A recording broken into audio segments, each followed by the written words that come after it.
This is probably the biggest news item to hit the TM Master Cup Series this season. Just 1 week after the round of the Czech Republic, two-time and defending TM Master Cup Series champion Alexis Rainsford announced that she will move over to V8 Champ Car Series immediately. I don't believe there are too many people that expected Rainsford to stay in the series for 2012. However, none expected her to depart in the middle of the season. This bizarre scenario that sees Rainsford move over to the top echelon of American open-wheel racing involves a series of drivers being injured or rejected by the team's primary sponsor, Lynx. And that is the connection. Lynx is, of course, the primary sponsor of Alexis Rainsford on the TM Master Cup Series side. Rainsford's reasoning was that she felt it was an opportunity that would only happen once in her career, and that if she did not pounce on the opportunity to make the switch, she was not sure if she would get the chance to do this next season. Much to my surprise, Rainsford's team owner in the Master Cup Series, Cyril Volpe, said that while he was disappointed in her decision, he understood her career move. I wonder if this signals a move for Volpe into Champ Car racing, because of course Volpe is supplying engines to a Formula Overdrive team. I believe there's more to this story, but we'll have to keep an eye on it. Alexis Rainsford will contest the round of Indianapolis, the round of Japan, and the round of Decatur, and after that she will be gone from the Master Cup Series. Packer Carroll and Davina Henton will be filling in for her in car number 1 for the rest of the year. The second major news item, and I apologize for running long this time, involves car number 8. This is the Autosport Hermanos Gutierrez car, driven by Jose Luis Martinez. This team showed up with a very interesting looking front end to their Omeka MAO2. Now, the Omeka is a car that the teams are allowed to modify as they so choose. However, it is not understood why the profile of the car number 8 does not match up with any of the other Omeka MAO2s that have been raced so far. Many of the other independent trophy candidates have requested that this car be looked at after the race by the officials to see whether or not it is legal. While I don't know exactly which teams protested this car, I personally side with Autosport Hermanos Gutierrez because I believe they have found a loophole in the rules and are exploiting it to the best of their ability. One last note. In this race, some cars in the field were designed by TM Master Cup Series fans. Keep an eye out for them during the race, as you might have seen pictures of them just now. Dan, off to you.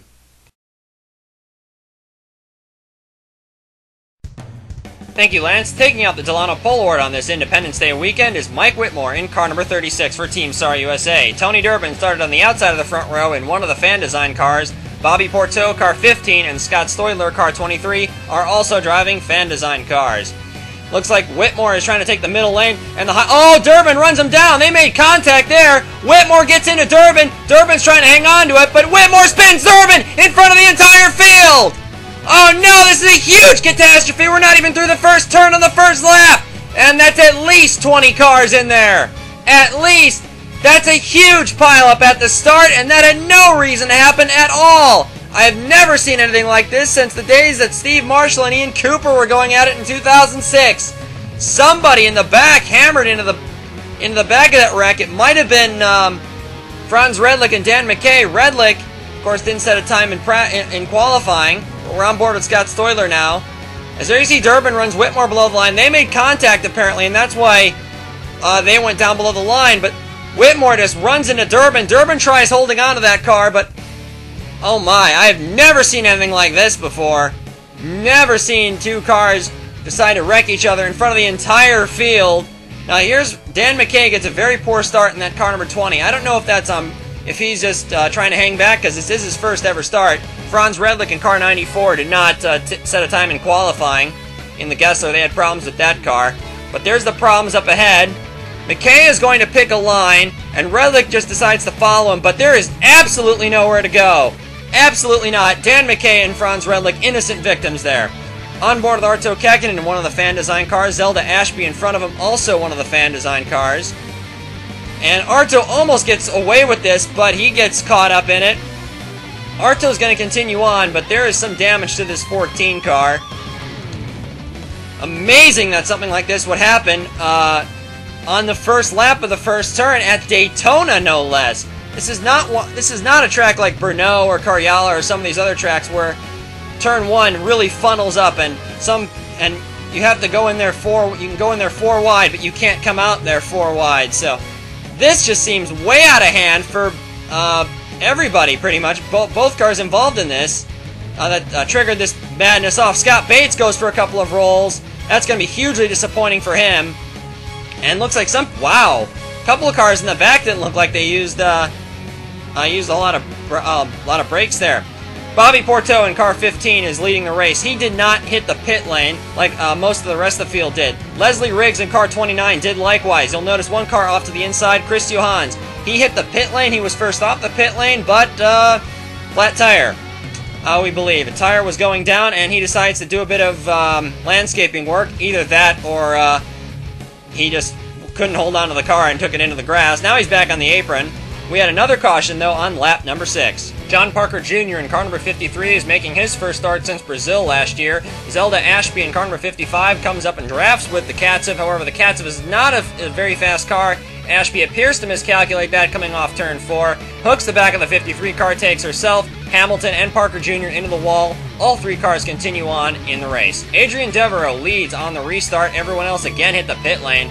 Tire wear may be an issue from the looks of things. Devereaux has not been very comfortable here at Daytona this weekend. He did not even participate in the second practice session, the final practice session actually. So he's not been too comfortable with this car or with this racetrack. In fact, Devereaux said this is the worst racetrack he's ever driven on. And you'll notice he got a very slow restart, so I wonder if there's not more problems with this 26 car. We'll have to wait and see, because Mike Whitmore in the 36 just went by. Now, Whitmore is, well, not exactly going to be earned himself too many friends tonight, unless it is discovered that something else caused that shenanigans on the start, and that Whitmore moved to the middle, and something sucked him and his car and Durbin's car together, but I don't know, I don't really buy some of those explanations, to be quite honest. Arto Kekkonen in car number 14 hits the pit lane. There are more problems with this car, however, he returns to the race, albeit a couple of laps down. Mike Whitmore continues to lead. Chris Johans in the 64 is not on the lead lap. Bobby Porto in the Patriotic Sprinkles 15 car sits second. There are, well, there's not too many cars left in the lead lap. You'll notice Devereaux has dropped all the way back to 10th, so there may definitely be a problem with that car. Gasper D'Souza in car 40 got through that wreck along with Nasova, Sykes, and looks like Hamilton is okay as well. Charlie Waters in the Team EFR number 10 car has not exactly done his reputation a whole lot of good, but he got on the wreck early and making himself a good back marker. Leslie Riggs is making her first TM Master Cup Series start for this Trevor Carrington racing team. This is a one-off effort. Riggs is running in a fine 6th place so far. Running in 7th is Jose Luis Martinez, who Lance talked about earlier, is having a slightly irregular Omeka that some people think is just a very clever interpretation of the rules. This 8 car has been fast all week, along with Kirk Pliskin in the Fan Design car. Here's Taylor Silverman, another Independence Trophy candidate, in car number 122. He, Martinez, Morgan Hamburg in the 68, and Bob Steffens are contending for the Independence Trophy for this race. Bob Steffens is already eliminated. Adrian Devereaux in car number 26. Looks like that problem he had was terminal. Devereaux exits the race very early. Whitmore and Porto battle for the lead, but they're also encountering slow traffic. Avery Holtzman in the 95 car, Zelda Ashby in the 55, and Woody Watson in the Delano 6. And it looks like Porto is having a much easier time with traffic than Mike Whitmore is. Yamino Tenchi in the Viento Nemoto, number 831, that blue, yellow, and pink car right there as well. Tenchi is having a very strong season so far. However, there are some reports that indicate that she may go drive for Ian Cooper's Clockwork Racing effort, which may be rejuvenated for next season. Here is Mike Whitmore in again, and the lead pack, along with 2 lap cars, Woody Watson and Chris Johans, who are keeping pace with the leaders, it looks like. So, looks like the problems for Johans were temporary, and Watts' car is handling okay in the draft. However, it appears to be quite hopeless out by itself. Mike Whitmore is being hounded by Ethan Everett in the 11 car. Everett having a fantastic run so far, and he's done a great job at avoiding everything. And Everett now making a bid for the lead. Ethan Everett dreamed about winning at Daytona, and it looks like he might get a chance to do so in front of the well, what he considers part of his home crowd, because he's, of course, grown up in the Southeast. And Ethan Everett really having a go at the lead. I noticed one car going slow on the inside. That's Leonid Roderick in a Fan Design car. Not a good night for some of the Fan Design cars, as Roderick's car goes out early. Inglesby unreliability strikes again. Caution number 3 comes out on lap number 22. Woody Watts finds himself stuck behind John Parker Jr. in the 53 car. He gives the 53 a nudge in the straightaway. Parker Jr. thinks he's clear, comes back up into Watts. He's not clear. Watts goes over several times. Morgan Hamburg involved in this, but Woody Watts is barrel rolling many, many times down the back straightaway and into turn 3.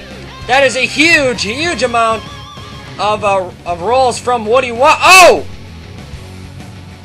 Uh-oh. That was a massive hit from the 29 car of Leslie Riggs. We're very concerned about this incident. Riggs looks like she tried to avoid... Oh, Riggs had... I don't think Riggs knew where Woody Watts was going and picked a place to go, and Woody was just appeared there. It's in slow motion. Woody gets into the back of the 53 of Parker Jr. on a straightaway. Now, Parker Jr.'s spotter tells him he's clear, so Parker Jr. moves back up the racetrack. However, unfortunately, Parker Jr. isn't clear, sends himself, Watts in the 6, Chris Johans into the wall along with Morgan Hamburg in the 68 car. Watts does several barrel rolls. I haven't seen anything like this in a long time. But that grass certainly isn't making things any better. The car digs into the grass and rolls even more. And, oh, this is going to be frightening up here. See, Parker Jr. gets away with this, but Watts' car about comes to rest. He's going to get hammered by Leslie Riggs. Now, TM Master Cup Series cars handle front impacts very well. However, they don't take side impacts like that very well, and that was a huge, huge hit. This caused a 45-minute red flag, and we don't have any injury reports on Woody Watts or Leslie Riggs just yet. That was a horrifying incident on the back straight. The race was restarted despite some protests by by Jacques Bouvier in the 7 car.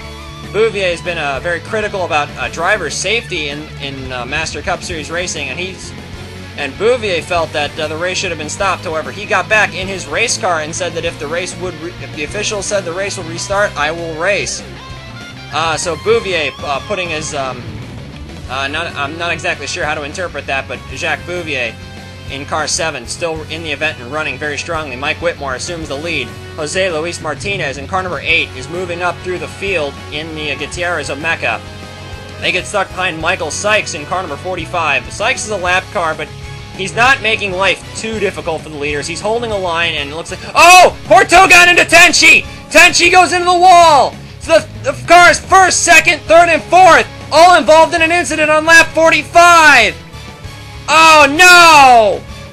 Oh, it's so easy to make a mistake like that, and Porto just made it. Oh, no, that's got to be gut-wrenching because Porto and his teammate Ethan Everett were having an awesome run tonight. It looked like just a simple miscalculation there.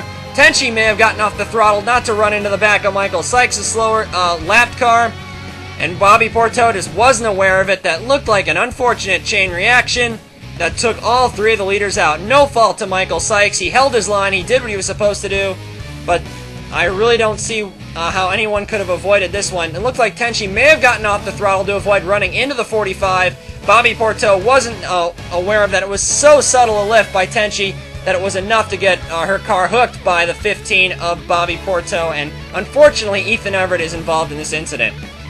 Jose Luis Martinez is the beneficiary. He restarts as the leader, and yes, there are only 8 cars on the lead lap. Porto and Everett are still on the lead lap. Mike Whitmore was knocked out of the race from that incident.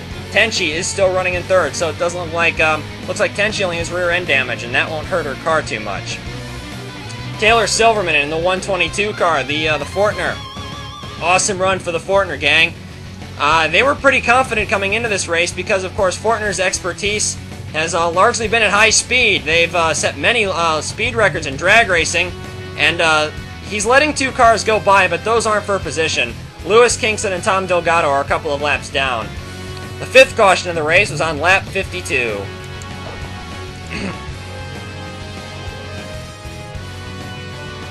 This one I consider to be a bit of a racing incident. Morgan Hamburg moves a bit high. Ethan Everett tries to maybe move down a little bit. They got together. Hamburg and Dorian go into the wall. Zelda Ashby's in it. John Parker Jr. and Charlie Waters. Avery Holtzman tries to avoid the 53 and gets into Morgan Hamburg's car. Hamburg would climb out of the car under his own power. And looked like he got hooked by the 11. Slides down the racetrack. Nowhere for Ashby to go. or Parker Jr. Gee, everything bad happened that could possibly happen to Parker has happened to him. There's Holtzman in the 95 car. And Charlie Waters in the 10 got into this mess. Charlie Waters drove his car behind the wall. And there's Ashby, nowhere to go. Clearly for Zelda Ashby in this 55 car, who has had a really bad streak of luck lately, on board with Avery Holtzman. That was a much lower speed impact. Ashby managed to slow the car down significantly slower than what Leslie Riggs had been able to. So, as the graphic there says, risk of injury for Zelda Ashby very, very minimal. Looked like Ashby will probably be okay for the next race. Leading the race still is Jose Luis Martinez in car number 8. He's really come out of nowhere to lead this race. However, with all the controversy that's been surrounding this 8 car before the race has even started, I smell protests from some of the other teams. Anyway, Lewis Kingston in that 44 car is many, many laps down. Jacques Bouvier in the 7 car seems to be having a bit of problems navigating through traffic. However, I think the only way Bouvier may be able to beat Martinez is if he uses the lap traffic to his advantage, and there's still quite a few lap cars out there. Kingston is keeping up with Bouvier and with Martinez, and that may pose a problem later on, especially if Kingston gets in between Martinez and Bouvier. Doesn't look like that's on the mind of Kingston right now. He's about 8 laps down right now. Here come cars 8 and 7 on some lap cars. That's Michael Sykes. Looks like Martinez just judged the traffic a lot better than Bouvier did, and that's kind of odd because Jacques Bouvier won the TM Lights Championship with similar kind of driving. In fact, he beat Jose Luis Martinez to win that championship. Marcus Leonard in the 999 car blows up with less than 10 laps remaining in the event, and Chris Johans in the 64 car does so 1 lap later. Since there are so few cars remaining in the race, both those drivers are guaranteed points. Jacques Bouvier in car 7 and Jose Luis Martinez in car 8 have encountered lap traffic with just 2 laps to go, and they're going to have to navigate their way through it. And it looks like Martinez may have a few more extra cars in front of him. Hamilton in the middle. Oh, that's not going to be good for Bouvier. They have to navigate through these lap cars if they want to have a chance for victory. However, some of these guys are fighting each other for positions, so you really can't expect them to move over for the leaders, despite the best efforts of Jacques Bouvier to get through traffic and to make a run at Jose Luis Martinez. Martinez wins at Daytona, making it the first win for an Omeka chassis and the first TM Master Cup Series win for an Independence Trophy candidate. Another Independence Trophy candidate ended up finishing 4th. Bouvier and Tenchi completed the podium. Taylor Silverman, the highest finishing American in the field, 4th place in Independence Day weekend. Not sure how well that looks. Ethan Everett was the first car off the lead lap in 5th place. A great run for Ethan Everett nonetheless. His teammate Bobby Porto in the 15 car, also a fantastic effort. I apologize for not going back into greater detail and mentioning the efforts of Gaspar de Souza and Tom Delgado in this race. Both of those drivers fell off the lead lap very early on. In fact, after the first wreck, stayed 1 lap down the entire race, and both came home 7th and 8th. Both of those men survivors, and they did a great job today, scoring a massive heap of points. In fact, Delgado may get his championship bid back on track. Scott Hamilton, despite getting in a couple of incidents today, and Arto Käkkinen, his mechanical issues put him 2 laps down, and he stayed 2 laps down, so it looked like he may have gotten those fixed. Yulian Asova scores points for Katsev in the 34 car. Robert Dorian in the 47 car looks like he's getting his season back on track in the Zenith. Michael Sykes, teammate to Gaspar de Souza. Chris Johans and Marcus Leonard, 14th and 15th, didn't even make it to the finish. Lewis Kingston was 8 laps down. He finished behind 2 cars that didn't even make it to the end. So Kingston had a fair amount of problems during this race. Morgan Hamburg scores points as an independent, despite crashing out. Charlie Waters was also involved in an incident late in the race, as was John Parker Jr., who scores points for Katsev as well. So a double points day for Katsev, and Zelda Ashby in car number 55, despite crashing out of the race, takes home the last point. And let's have a look at the drivers' points leaving the round of Daytona, and you'll see the fairly humorous situation that we're presented with Alexis Rainsford leading the championship despite, well, not really competing for it anymore. And Avery Holtzman failed to score. Adrian Devereaux failed to score. Leonid Roderick also failed to score. So the top 4 cars in the championship who had a fairly healthy lead didn't score for various reasons. Arto Käkkinen and Yamino Tenchi are beginning to close the gap. Marcus Leonard, Tom Delgado cannot be counted out either. And Kurt Pliskin, Chris Johann, Zach Duff, Franz Redlich, Alan Hodges, all the way down to, I'd say, about where Gasper Souza is. I'd say those cars could make a legitimate run at the championship, but there are still many points to play with as we come into the second half of the season. Some of you may have noticed this earlier, but Mike Whitmore and his crew chief were summoned to the hauler after the race. I can't imagine Whitmore will get away with this without some kind of sanction, whether it be from the TM Master Cup Series officials or from Team SAR USA itself, and that is a team that is really known to punish its own drivers for sloppy driving on the racetrack, if in fact it was sloppy driving from Mike Whitmore, which I think everyone highly suspects. Looked like Whitmore just pushed up into the middle lane, knowing that it was the faster lane, but just pushed up too close to Tony Durbin, and that set off that situation on the first corner of the first lap. But, as I said earlier, I think we'll have to wait for an explanation from the team, and we'll have to see what happens from there. And let's have a look at the Independence Trophy standings leaving the round of Daytona. No surprise, Turvo and Talonen are still 1-2. Martinez jumps way up to third. Winning the race definitely helped his cause. Morgan Hamburg has 3 races already run, so he has only one more Independence run left. Taylor Silverman in car 122, this was his second run. I'd like to point out, though, that Martinez has 2 races left. And if he finishes 42nd in both of those, he won't overtake Turvo in the Independence Trophy standings. While it seems to be a bit of a tall order for anyone to possibly overcome Martinez for the Independence Trophy, keep in mind that Cyrus Laterza at this point last season was in a similar situation where he had what seemed to be an impregnable lead in the Independence Trophy, but it all fell apart quickly for Laterza and the Mitchell & Sons team. Which, by the way, I wouldn't count them out either in the 74 car because they still have a couple of runs left. You may have noticed that Chris Davenport dropped all the way to 14th in the Independence Trophy standings. That's because after the round of the Czech Republic, he was given a post-race time penalty which dropped him far down the order and stripped him of that very excellent 11th place finish after making contact with Mike Whitmore in the first corner. The team appealed it, but it doesn't look like that appeal was successful. Bob Steffens in the 07 car participated in this race, however, you didn't really see much of him because he was taken out after the very first lap of the race in the Tonnerre Thunder. Can't imagine they were terribly thrilled about the first lap either.